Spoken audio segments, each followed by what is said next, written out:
Inilah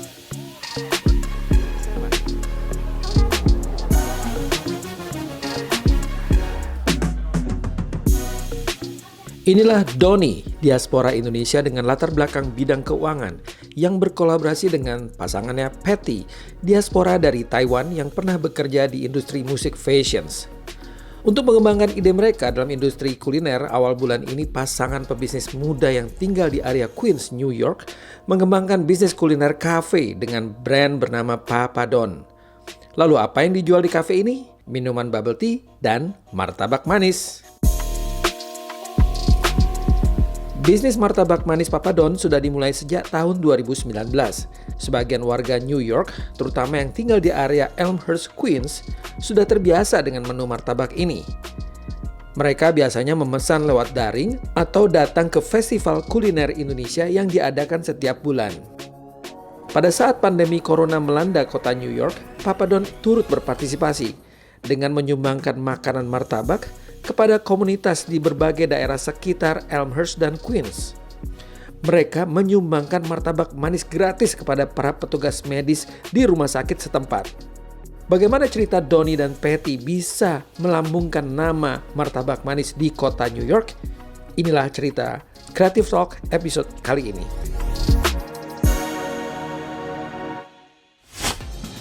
Oke guys, nah sekarang kita langsung ketemu saja dengan the famous Papadon. The famous di Elmhurst, tapi sekarang pindah ke Astoria. Dan ini adalah Papadon, Donnie and Patty. Hello everyone. We're good. How are you? I'm good. So how did you start this? You moved from Elmhurst to Papadon. Why do you choose Astoria? So Elmhurst we have a big community in Elmhurst. But at the same time, we've been interacting with everyone in Elmhurst. We participated in a lot of bazaars. Okay. But we felt like it was important for us to go outside of the neighborhood and introduce our Indonesian food to other demographic of people. So that's why we chose Astoria, because it's predominantly a family neighborhood and it has a lot of sweets in this particular area. And a lot of people just come here to eat and hang out for the weekend. So we felt like it would be a good way to introduce our food in this neighborhood. So tell us a little bit about Papadon. How do you start with Papadon? Why is Papadon? And thank you for the stay sweet. No problem. Well, it wasn't my idea. I wanted us to name it something different, something related to Martabak, but my wife here thought it would be a really good selling point to have Papadon and the logo the way it is. And we're glad. I'm glad that it worked out the way it did, because everything looks a lot better than what I actually pictured in the beginning. So who created the logo? Yes, it is. He's very charismatic and Okay. With the hat, right? look at that face. So I just figured it took me 15 minutes to draw this up, and I'm like, well, it looks pretty good, so why not move forward with it, you know? All right, this is very important because this is the logo. You see? This is like a twins. So why Papadon? Why you call it Papa? Papa is like Pop, right? It's like father, right? So my name is Doni. I love Martabak Manis. I was in Manado from 1st to 6th grade, and every time after dinner, the first thing we want to do is go to a corner spot and just grab a Martabak Manis. So being that I learned everything, and I have a 6-year-old daughter, that's how we came up with the Papadon. Oh, because your daughter Because I'm a father. called you Papa, and then he called you Papadon, right now. That's right. Okay. So and then you started with Martabak, and the question is why Martabak? So growing up, Martabak was my favorite dish, and we can't find it anywhere in New York. In New York, right? And we all the years we've been living here, nobody consistently making it. Once in a while, we could find it here and there in an event or in a store, but it was not accessible. So when we went back to Indonesia back in 2017, To where? To Manado? Manado, we went back. Okay. We went back to Manado. Pulang kampung, Manado, Pulang right? kampung. We were there for like 6 months, 6 bulan di sana, and while we were just hanging out, we're like, why don't we learn some of the how to make martaba, how to make roti boy, how to make martabak telur. And when we came back to New York, we made it for some family and friends. We brought it to some Christmas celebration, and everybody's like, how come you guys just don't sell this, you know? But fortunately for us, we had really good guidances. There was people from the community that that help us get into all the bazaars. And they said, try it out. If the community like the food, they'll support you. And we try our best. We did a few pop-up here and there, and it worked out. And every time we get better, as we get better every day, we're like, let's see how far we could take this. 1 year later, here we are. You know.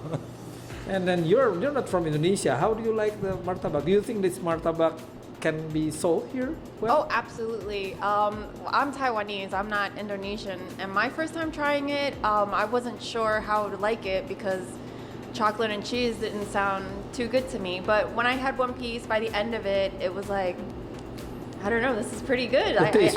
Yes, I feel like I need another piece. And me being, I'm not Indonesian, and if I'm reacting this way, then I feel like it's just not being marketed correctly because it's a very delicious dessert, but I've never really heard of it. They always talk about it, and it's when he convinced me to try it, that's when I was like, wow, this is really good. And I feel like if I'm reacting that way and I'm not Indonesian, then there's going to be a lot of non-Indonesian customers that would love this dessert.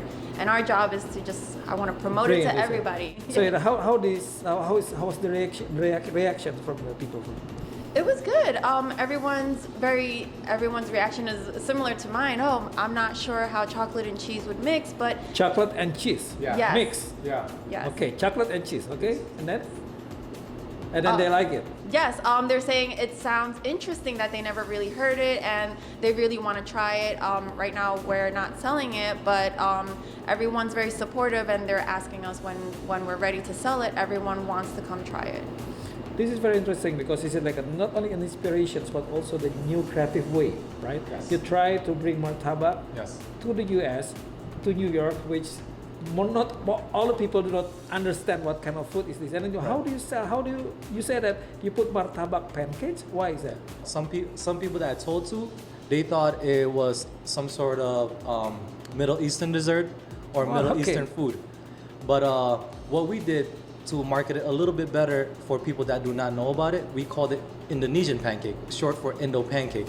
Indonesian pancake. Indonesian So it's not pancake. instead of Indonesian martabak, it's Indonesian pancake. Right. And they understand, right? And because they could relate pancakes to what they eat, they're more open to try Indonesian pancake because they could somehow relate it to the regular pancake that they eat. So that was the first step that we took in order to market it to the outside demographic outside of Indonesia. How do you promote this to the community, especially for the American community? Because this martabak has been popular among Indonesian community, right? What about with the American community? So this is the next step, the more challenging step for us, which is why we took to get a shop outside of the Indonesian communities areas, because we felt like in order for us to put the food out there, we need to go outside the community and really just explain to people, try different types of sizes and things like that, because not everyone could eat a full big martabak like how we do it in Indonesia. Yeah, it's like food big and tebal, yeah? Tebal. It's Tebal too banget, much. yeah? It's too much. Like there's a lot of health And a lot conscious of people. sugar, right? Sugar. A lot of sugar, a lot of cheese, a lot of condensed milk. So to a lot of people that's not Indonesian, they might be a little bit taken back with the amount of sweets there is. So what we did to market it a little bit better, instead of staying traditional with the big size and portions, we created a small mini martabak. So this way is a one size, one bite. People could taste it. If they like it, they buy more, or they could even buy the bigger version going forward. So, As many Indonesians there are out there in the world, outside of Indonesia, not that many people know anything about martabak. And like Patty mentioned before, chocolate and cheese is a hard selling point when it comes to sweets.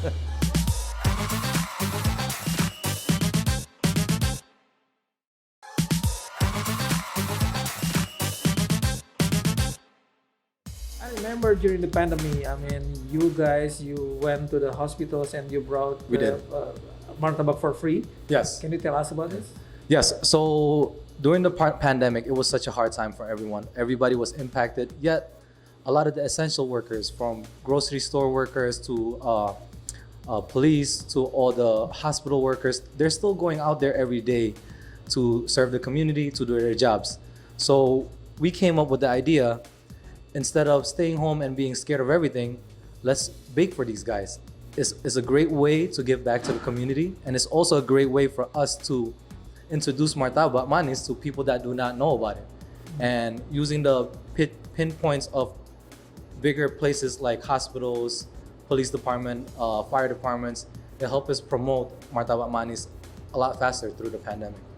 I see. That's very good. I mean, it's good for the community, good for martabak also, and also people can also feel because that's all voluntary, right? I mean, Yes. they don't have to pay. You just No, we donated around 2,500 martabak 2,500 martabak. through the pandemic, different sizes, large and You small. donated to where? To hospitals? To Hospitals, we donated to fire departments, we donated to schools, I believe that one of them.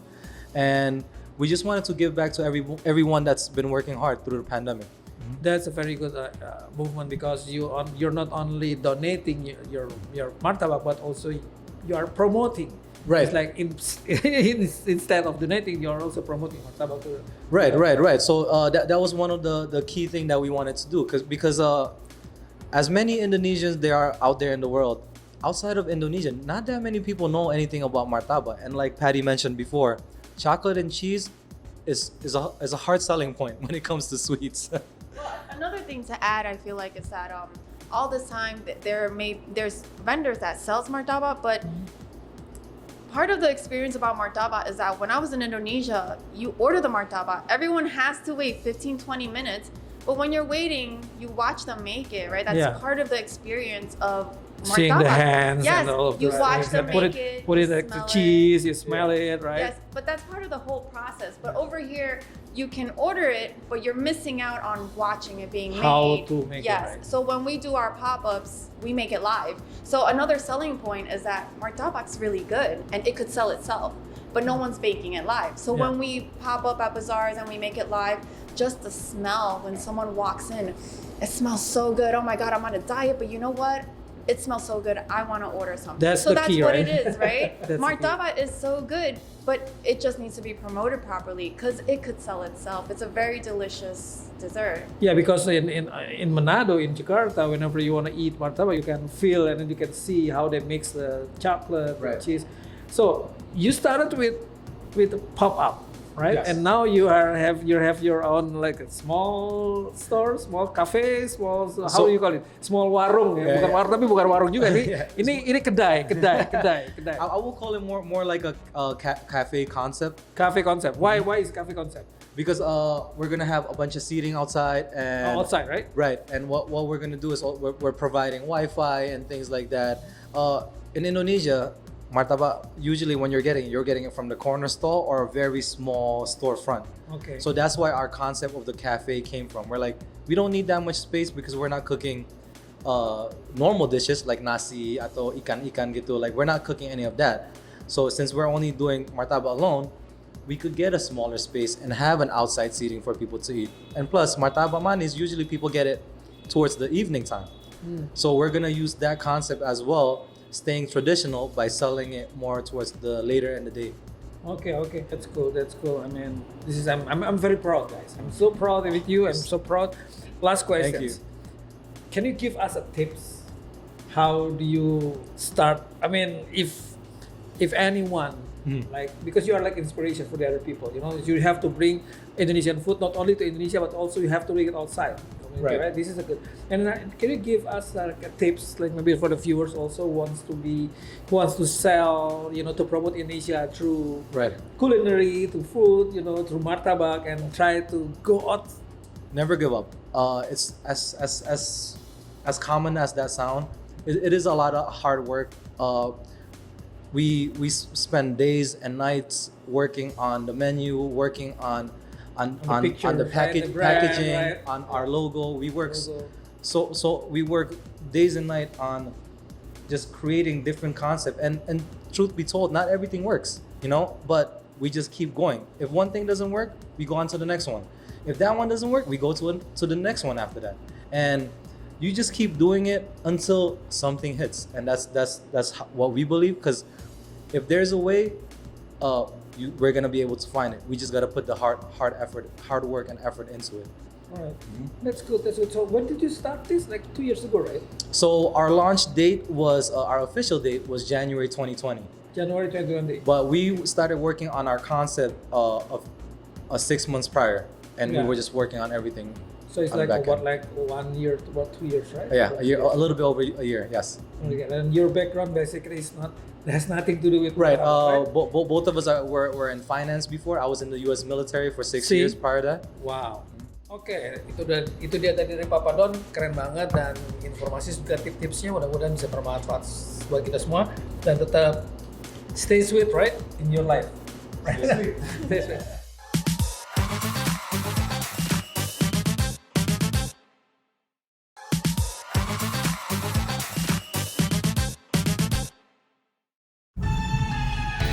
Inilah Somersworth, sebuah kota terkecil dari 13 kota lain di negara bagian New Hampshire, pantai timur Amerika Serikat.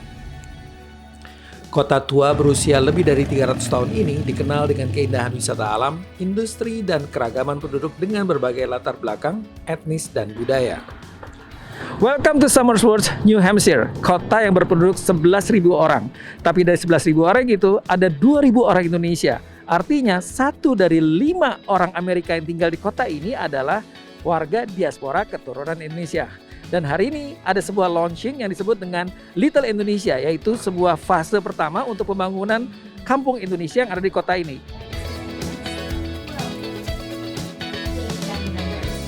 You've also built relationships with the broader community and contributed. Little Indonesia adalah suatu visi panjang dari Indonesia Community Connect, sebuah organisasi nirlaba yang bertujuan untuk membangun komunitas diaspora Indonesia sekaligus meningkatkan hubungan kemitraan antara Indonesia dan Amerika Serikat.